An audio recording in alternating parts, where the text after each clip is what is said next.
জয়িতা ফাউন্ডেশনের আয়োজনে এলাপ্যাড ও বিকে ফাউন্ডেশন এবং বাহরুন্নেসা পাবলিক লাইব্রেরির সার্বিক সহযোগিতায় নারীদেরকে হাইজিন পণ্য উৎপাদনের ১০ দিনের প্রশিক্ষণ কর্মসূচির প্রশিক্ষণ ভাতা সার্টিফিকেট বিতরণ ও সমাপনী অনুষ্ঠান অনুষ্ঠিত হয়েছে। রোববার সকালে পাবনা বেড়া উপজেলার দয়ালনগর বিকে ফাউন্ডেশন ও বাহরুন্নেসা পাবলিক লাইব্রেরিতে অনুষ্ঠানটি অনুষ্ঠিত হয়।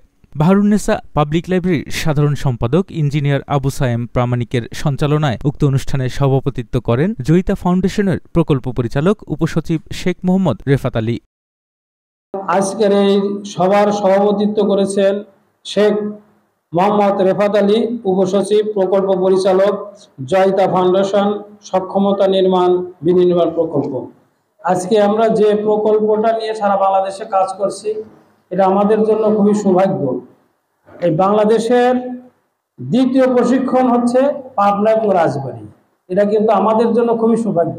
এবং আপনারা মনে করতে পারেন সরকারি প্রোগ্রাম সব ইচ্ছা করলে কিন্তু কেউ করতে পারবে না, কেউ ইচ্ছা করলে করতে পারবে না। আমাদের এই এলাকার একটি সন্তান আমাদের বাতেন খান সাহেব এবং আমাদের সবারই প্রচেষ্টায় জয়িতা ফাউন্ডেশনের মাধ্যমে এবং আমাদের এই এলাকার যে ফাউন্ডার মামুন স্যারের মাধ্যমে আজ আমরা এই প্রশিক্ষণের আয়োজন করতে পারছি। এ সময় ঢাকা থেকে ভিডিও কনফারেন্সের মাধ্যমে প্রধান অতিথি হিসেবে যুক্ত ছিলেন জয়িতা ফাউন্ডেশনের ব্যবস্থাপনা পরিচালক জনাবা আফরোজা খান।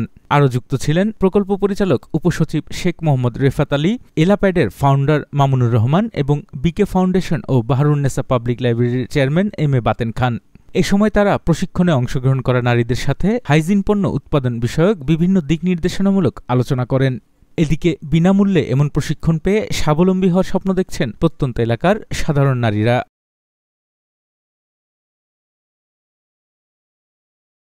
এই প্রশিক্ষণের মাধ্যমে আমাদের নিজের পায়ে দাঁড়ানোর একটা চেষ্টা করানো শেখানো হয়েছে।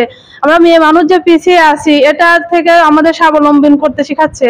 আমরা একজন উদ্যোক্তা হতে পারছি এবং কি হচ্ছে আমাদের ভবিষ্যতে যে অনেকেই যে চানোরা প্যাডগুলো ব্যবহার করে এতে যে ক্ষতিকর হয় সেগুলো থেকেও আমরা মা